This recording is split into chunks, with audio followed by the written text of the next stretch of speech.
Assalamualaikum warahmatullahi wabarakatuh. Bismillah, walhamdulillah, wassalatu wassalamu ala rasulillah wa ba'd. Sahabat kemanusiaan, shaimin, shaimat, dimanapun berada, melanjutkan tadabbur kita terkait tentang ayat-ayat puasa dalam Al-Quran yang kita sudah bahas terkait ayat inti dari ibadah puasa.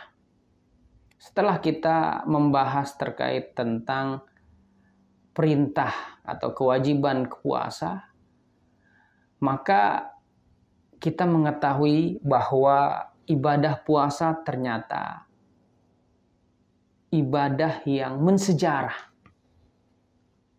Yang kalau kita lihat di dalam ayat Al-Quran, Allah Subhanahu wa Ta'ala menyebutkan kama kutiba 'alal ladzina min qablikum. Sebagaimana juga ibadah puasa diwajibkan bagi umat-umat sebelum kalian. Oleh karenanya ibadah puasa merupakan ibadah yang mensejarah, yang memiliki historis yang begitu panjang. Karena ibadah puasa merupakan ibadah yang telah berlangsung lama, bahkan sebelum menjadi syariat umat Nabi Muhammad sallallahu alaihi wasallam. Kama kutiba 'alal ladzina min qablikum. Oleh karenanya syariat puasa merupakan syariat kolektif seluruh agama samawi yang menjadi kalimatun sawa, titik temu. Ya, kenapa menjadi titik temu antara seluruh ajaran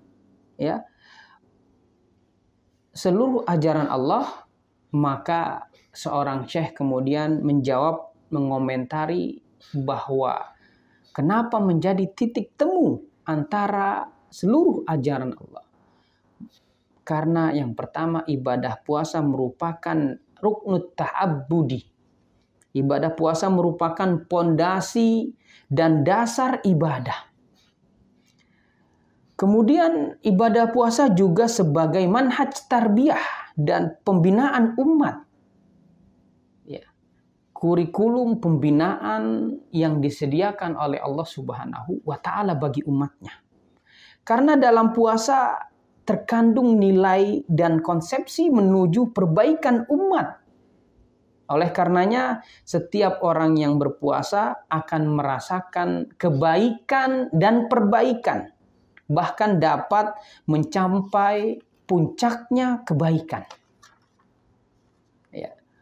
Oleh karenanya kalimatun sawa atau titik temu antara seluruh agama samawi dalam ibadah puasa tidak hanya dalam prinsip puasa sebagai media peningkatan kualitas kebaikan manusia. Namun dapat dilihat juga dari persamaan dalam tata cara pelaksanaannya. Kita lihat atau kita ambil contoh bagaimana cara menjalankannya atau cara melaksanakannya. Ada kesamaan, yaitu bahwa cara menjalankannya adalah dengan meninggalkan makan dan minum serta nafsu syahwat pada beberapa waktu yang ditentukan. Itu berkaitan dengan cara melaksanakannya. Kemudian Al-Imam At-Tabari juga mengatakan bahwa bahkan waktu pelaksanaan puasa juga sama, yaitu pada bulan Ramadan. Jadi ternyata bulan Ramadan menurut Al-Imam At-Tabari bahwa waktu pelaksanaan ibadah puasa juga bagi umat-umat sebelum umat Nabi Muhammad juga pada bulan Ramadan. Bahkan ada beberapa jenis puasa umat terdahulu dan kemudian menjadi syariat umat Nabi Muhammad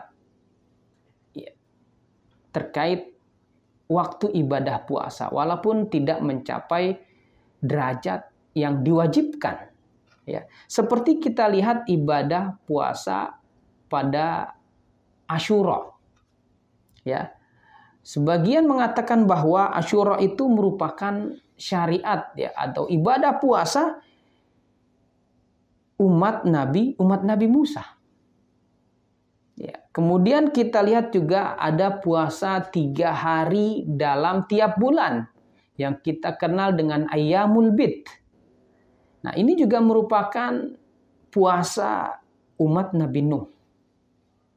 Atau yang kita sering lebih kenal ya, kalau kita memiliki kemampuan yang lebih bahkan hanya sekedar mungkin Senin Kemis itu kurang atau Ayyamul Bid 3 hari dalam sebulan itu mungkin kurang, ada puasa yang kita sering dengar dengan nama puasa Daud.